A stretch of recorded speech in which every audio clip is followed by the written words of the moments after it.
Well, it's a pleasure to be looking at you with the Côte d'Azur in the background. Anything I can't say, Meg? Lots of things. Cool. Whenever you guys are ready.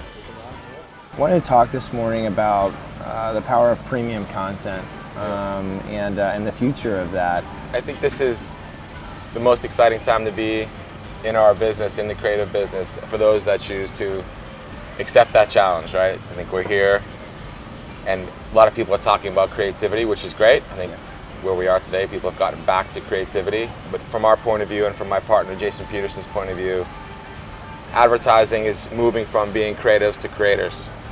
And when you think about content, you think about premium content and how brands can play a role in that, the idea of creating content is really at the core of creativity now. We talk about the idea in advertising all the time, but that idea isn't just about having a great tagline or a great concept. It's about bringing that through to actually the creation of content, which is new for the business, I think, today. This is always the pulse check where we're able to sit down with the premium, high-level clients in a relaxed environment, get everybody to free flow information. I mean, for me, sure, we'll get some deals done here, and that's great, and that codifies the investment. But the strategy, the level of information that we get from a strategy perspective is, in my opinion, priceless. Well, you know, I'm an aficionado of Hamilton. I've seen the show 7 times. I'm truly an aficionado, and the favorite cut from the album for me from the show was the song "No One Else Was in the Room Where It Happened." Yeah. I think MediaLink as a company is fortunate to be in a lot of rooms where it happens, but what I would say, Cannes is the room where it happens. Yep. And you're here and you're part of it and you learn from being here and you do study what others do. Yep. And you talked about premium publishers and premium content.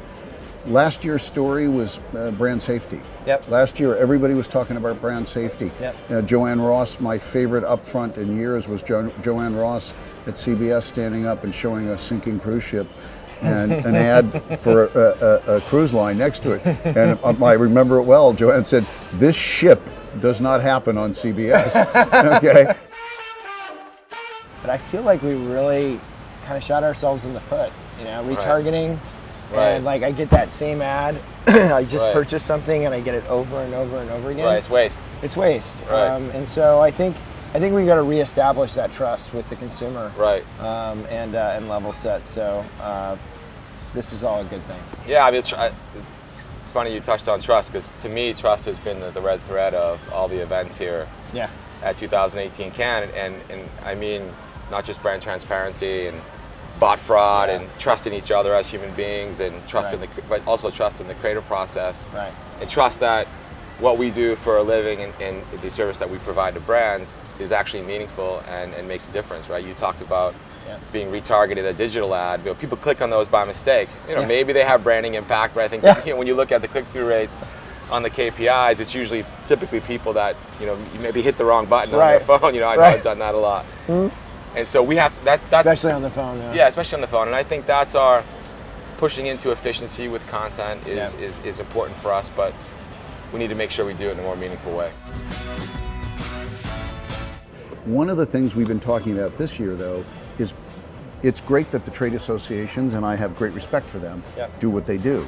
But you have to put the clients at the center. Totally. The clients are the client. They're the reason we're here. Yeah, the clients are the center now. And today, more and more clients are more and more intelligent about these things. They're less reliant on their agencies, which isn't necessarily a good or bad thing, but they're doing more insourcing and more in-housing. And they have the capabilities to. Well, so exactly my point. So put them in the center. Yeah. We talk about the clients being at the center.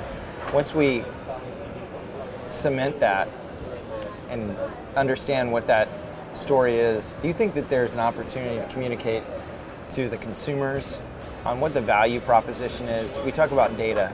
I just feel like our industry, there's a Got Milk campaign out there somewhere, and who could make a better campaign than the advertising industry? Well, when I grew up, I lived in Los Angeles. I was born in New York, but I grew up in Los Angeles. And All we had to do back then was put rabbit ears on the television, and I could watch channel 2, 4, 5, 7, 9, 11, and 13. It was very simple. For free. I didn't pay anything. There was no cable. Right. It was rabbit ears, or if you were wealthy enough, you put an antenna up on your roof. Yeah.